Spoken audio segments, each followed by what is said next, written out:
Yes, good evening my dear students. இன்றைக்கி நம்ம டேலியில் பார்க்க போகிறது ஏஜிங் அனாலிசிஸ், அதாவது பில் வைஸ் டீட்டெயில்.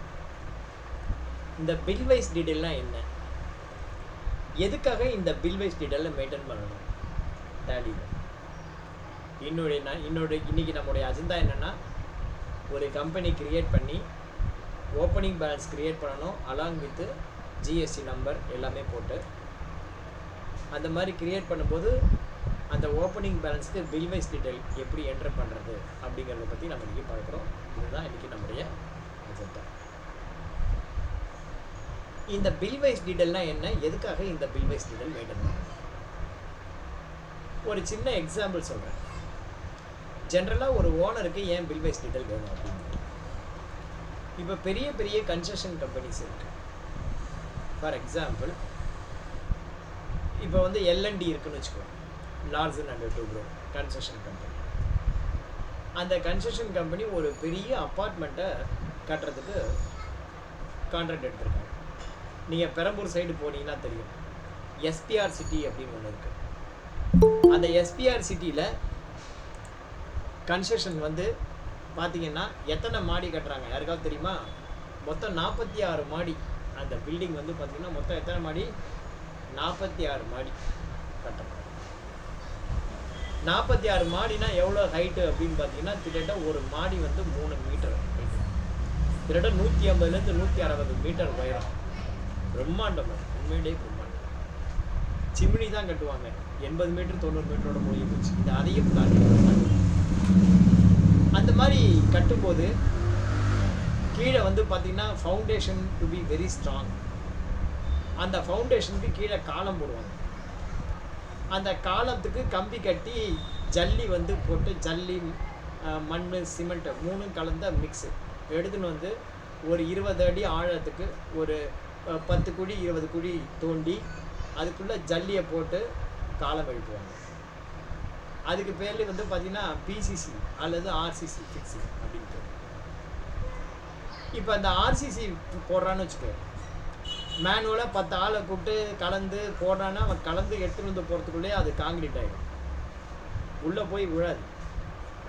அப்போ என்ன பண்ணுவாங்க அப்படின்னா, ரெடிமிக்ஸ் காங்கிரீட் தான் இந்த மாதிரி இடத்துக்கு யூஸ் பண்ணுவாங்க. ரெடிமிக்ஸ் காங்கிரீட் பார்த்தீங்கன்னா வெளியில் வந்து பார்த்தீங்கன்னா ரெடிமிக்ஸ் காங்கிரீட்டுன்னே சேல் பண்ணுவாங்க. அதாவது ஒரு பெரிய மலை மாதிரி ஜல்லியை குமிச்சு வச்சுருப்பான், ஒரு எண்டில் மண்ணை குமிச்சு வச்சுருப்பான், ஒரு எண்டில் சிமெண்ட்டை குமிச்சு வச்சுருப்பான். அந்த 3ஐயும் கலந்து தண்ணியோட உரிய விதத்தில் கலந்து அதை வந்து கலவையாக்கி, சிமெண்ட்டு கலவையாக்கி அதை வந்து ஒரு லாரியில் ஃபில் பண்ணி எடுத்துகிட்டு வருவாங்க. அந்த லாரி நீங்கள் பார்த்துருப்பீங்க, இந்த மாதிரி இருக்கும்.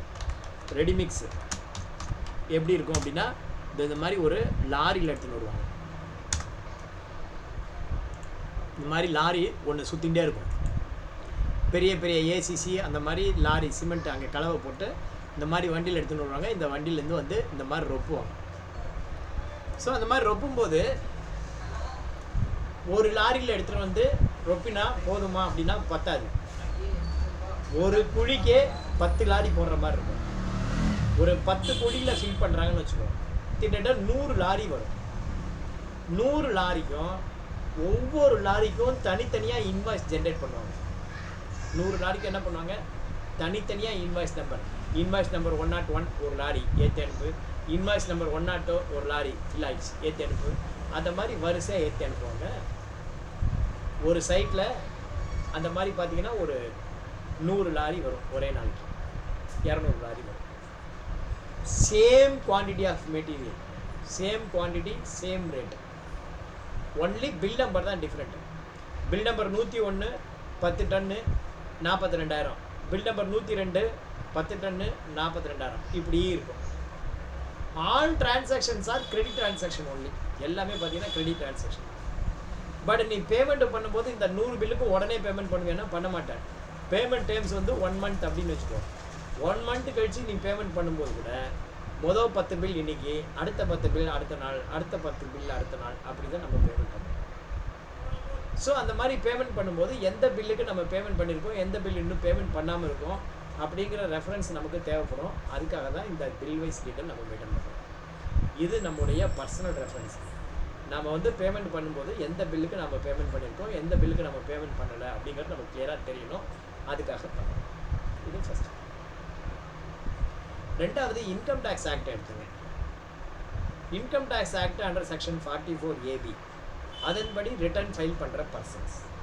இன்கம் டேக்ஸ் ஆக்டில் அண்டர் செக்ஷன் 44AB படி ரிட்டர்ன் ஃபைல் பண்ணக்கூடிய persons they are comes under the tax audit case. அவங்களாம் வந்து என்ன பண்ணுவோம் அப்படின்னா நம்ம டேக்ஸ் ஆடிட் கேஸ் ஆடிட்டர் வந்து தான் அவங்களுக்கு இன்கம் டேக்ஸ் ரிட்டர்ன் ஃபைல் பண்ண முடியும், நாம் பண்ண முடியாது. இப்போ வந்து பார்த்தீங்கன்னா ஆடிட்டர் வந்து வெறும் இன்கம் டேக்ஸ் ரிட்டர்ன் மாத்திரம் ஃபைல் பண்ண மாட்டாங்க. They will give another kind of report that is called auditor report in 3CAB அப்படின்னு சொல்லிட்டு 3CAB அப்படின்னு சொல்லிட்டு ஒரு ஆடிட்டர் ரிப்போர்ட் கொடுக்குறாங்க. அந்த ஆடிட்டர் ரிப்போர்ட்டில் டேக்ஸ் எல்லாம் ஒழுங்காக கட்டிட்டானா, எவ்வளோ கட்ட வேண்டிய டேக்ஸ் எவ்வளோ கட்டியிருக்கா, எல்லாத்தையும் கட்டியாச்சா இல்லை பேலன்ஸ் ஏதாவது இருக்கா அப்படின்னு சொல்லிட்டு ரிப்போர்ட் பண்ணுங்க. அதில் ஒன் ஆஃப் த ரிப்போர்ட் என்ன அப்படின்னு பார்த்தீங்கன்னா உன்னுடைய டெட்டார்ஸ் அண்டு கிரெடிட்டார்ஸ் அதை பற்றி நீங்கள் ரிப்போர்ட் பண்ணுறாங்க. அந்த ரிப்போர்ட்டில் டெட்டார்ஸை பற்றி என்ன ரிப்போர்ட் பண்ணணும்னா உனக்கு டோட்டலாக வர வேண்டிய அமௌண்ட் எவ்வளவு, 1 கோடி ரூபாய். அந்த டோட்டலாக உனக்கு வர வேண்டிய 1 கோடியில் 180 டேஸ்க்கு மேலே உள்ள பார்ட்டி தர வேண்டிய காசு எவ்வளவு, 180 டேஸ்க்கு கீழே தர வேண்டிய காசு எவ்வளவு அப்படின்னு கேட்பாங்க. இப்போ 180 டேஸ்க்கு மேலே வர வேண்டிய காசு வந்து ஒரு பார்த்தீங்கன்னா ஒரு 30 லட்ச ரூபாய் இருக்குது. 180 டேஸ்க்குள்ளே இருக்கிற காசு பார்த்தீங்கன்னா 70 லட்ச ரூபாய் இருக்குது. ஸோ ஆறுன கஞ்சி பழங்கஞ்சிம்பாங்க. அந்த மாதிரி 180 டேஸ்க்கு மேலே போயிடுச்சு ஒரு பேமெண்ட் அப்படின்னா அந்த மாதிரி நீ உண்மையிலே எவ்வளோ வச்சுருக்க அப்படின்னு அவன் தெரிஞ்சுக்க விரும்புகிறான். எவ்வளோ உண்மையிலே உனக்கு ரியலைஸ் ஆகக்கூடியது, ரியலைஸ் ஆகாமல் போகிறதுக்கான சான்சஸ் பர்சன்டேஜ் எவ்வளவு அப்படின்னு தெரிஞ்சுக்கணும்னு அவன் ஆசைப்படுறான். ஏன்னா நெக்ஸ்ட் இயரில் you may claim it the amount as it bad debts. அதுக்காக சிமிலர்லி நீ கொடுக்க வேண்டிய அமௌண்ட்டில் லெஸ் தேன் 180 டேஸ் கொடுக்க வேண்டிய அமௌண்ட் எவ்வளவு, மோர் தேன் 180 டேஸ்க்குள்ளே கொடுக்க வேண்டிய அமௌண்ட் எவ்வளவு அப்படிங்கிற information you have to declare. This is from income tax point of view. அடுத்தது வந்து பார்த்தீங்கன்னா MSME பாயிண்ட் ஆஃப் வியூ. மொத்தம் 4 பாயிண்ட் ஆஃப் வியூ இருக்குது. முதல்ல ஓனர் பாயிண்ட் ஆஃப் வியூ, பர்சனலாக நான் சொன்ன அக்கௌண்டிங் எந்த பில்லுக்கு பேமெண்ட் பண்ணணும்னு ட்ராக் பண்ண, அது ஃபஸ்ட்டு பாயிண்ட்.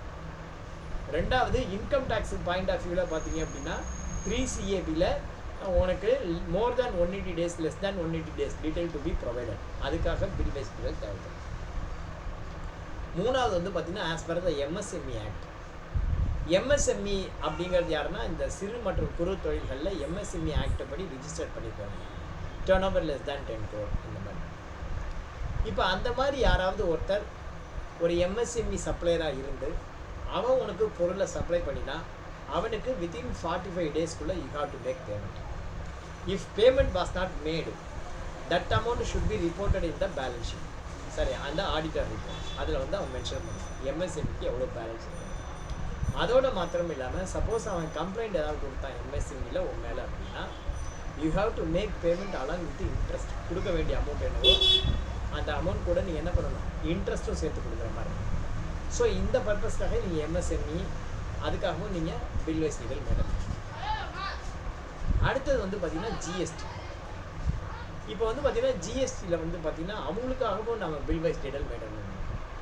அவங்களுக்காக என்ன பில் வைஸ் டீடெயில் மெயின்டைன் பண்ணணும் அப்படின்னா இப்போ ஒரு மொபைல் ஃபோன் இருக்குது. இந்த மொபைல் ஃபோன் வந்து பார்த்தீங்கன்னா நான் ஒரு 10,000 ரூபாய்க்கு அசோக் குமார்கிட்ட வாங்குகிறேன். 10,000 ரூபாய்க்கு அசோக் குமார்கிட்ட வாங்கி 20,000க்கு ஆதி லைட்டை விற்கிறேன். 10,000க்கு வாங்கி நான் 20,000க்கு விற்கிறேன். அதுக்கு மேற்கொண்டு இருக்கிற அந்த 10,000 ப்ராஃபிட் யாருக்கு சொந்தம்னா எனக்கு சொந்தம்.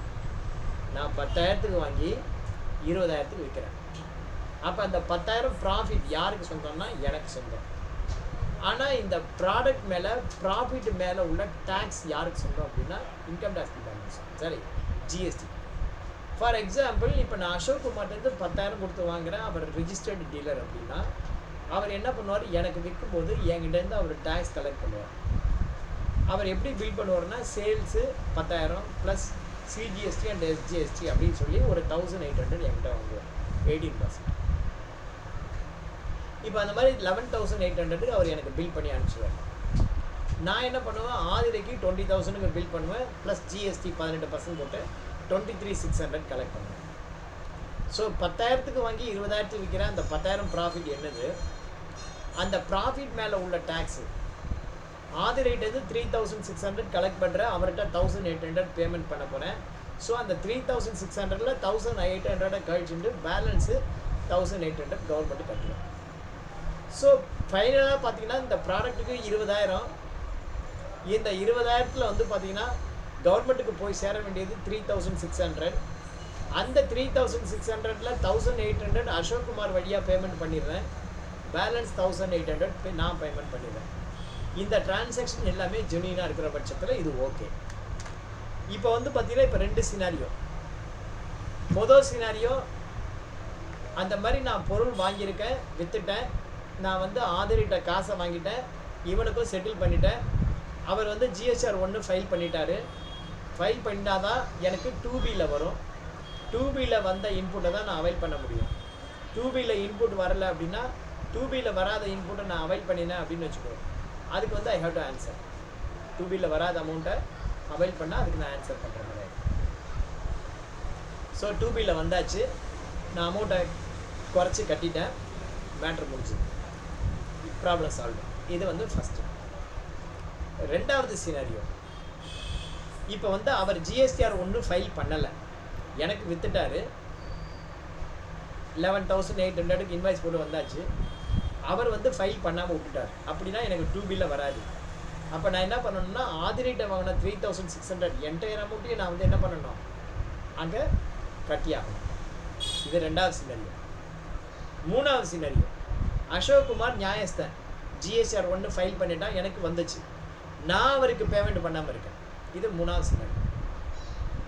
அப்போ நான் அவருக்கு பேமெண்ட் பண்ணலை, பட் அவர் கொடுத்த இன்புட்டை மாத்திரம் நான் அவைல் பண்ணிட்டேன். அப்படின்னா அவர்கிட்ட நான் காசு வாங்கின மாதிரி தான் இருக்கும். என்கிட்ட டிக்ளேர் பண்ணதுனால அவர் அந்த காசை அவர் அங்கே கட்டுற மாதிரி இருக்கும். அந்த மாதிரி நான் எவ்வளோ நாள் வந்து பேமெண்ட் பண்ணாமல் வச்சுக்கலாம்னா அப் டு 180 days வரைக்கும் தான் பேமெண்ட் பண்ணாமல் வச்சுக்கலாம்.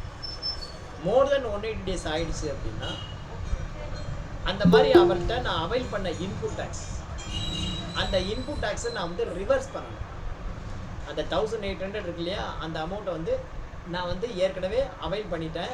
அந்த அவைல் பண்ண இன்புட் டேக்ஸை ரிவர்ஸ் பண்ணணும். ரிவர்ஸ் பண்ணால் என்ன ஆகும், that amount I have to pay to the government. அதோட மாத்திரம் இல்லாமல் அந்த ரிவர்ஸ் பண்ணுற அமௌண்ட்டை இன்ட்ரெஸ்ட்டோடு சேர்த்து கட்டணும். இன்ட்ரெஸ்ட்டோடு சேர்த்து கவர்மெண்ட் கட்டணும். சரி சார், இன்ட்ரெஸ்ட்டோடு சேர்த்து ரிவர்ஸ் பண்ணிட்டேன், அந்த அமௌண்ட்டை கவர்மெண்ட்டில் கட்டிட்டேன்.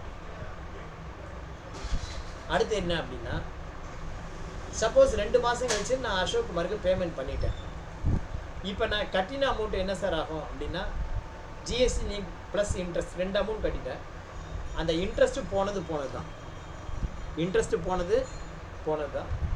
ஆனால் கட்டி முடிச்சுட்டா அந்த ரிவர்ஸ் பண்ணின இன்புட்டை திரும்பவும் நான் ரிவர்ஸ் பண்ணி நான் வந்து யூஸ் பண்ணிக்கலாம் அப்படின்னு சொல்லிட்டு. ஓகேவா? ஸோ இந்த மாதிரி பர்பஸ்க்காகவும் நம்ம என்ன பண்ணலாம், GSTக்காகவும் நம்ம பில் வைஸ் டீட்டெயில் மெயின்டைன் பண்ணணும். ஸோ இதுக்காக தான் நம்ம பில் வைஸ் டீட்டெயிலாக மெயின்டைன் பண்ணுறோம். இந்த பில் வைஸ் டீட்டெயில் மெயின்டைன் பண்ணுறதுனால நமக்கு இன்னொரு பெனிஃபிட் என்னன்னா, ஏஜிங் அனாலிசிஸ் பார்க்கலாம். ஏஜிங் அனாலிசிஸ் அப்படின்னா என்ன சார், எனக்கு டோட்டலாக 1 கோடி ரூபா வர வேண்டியது.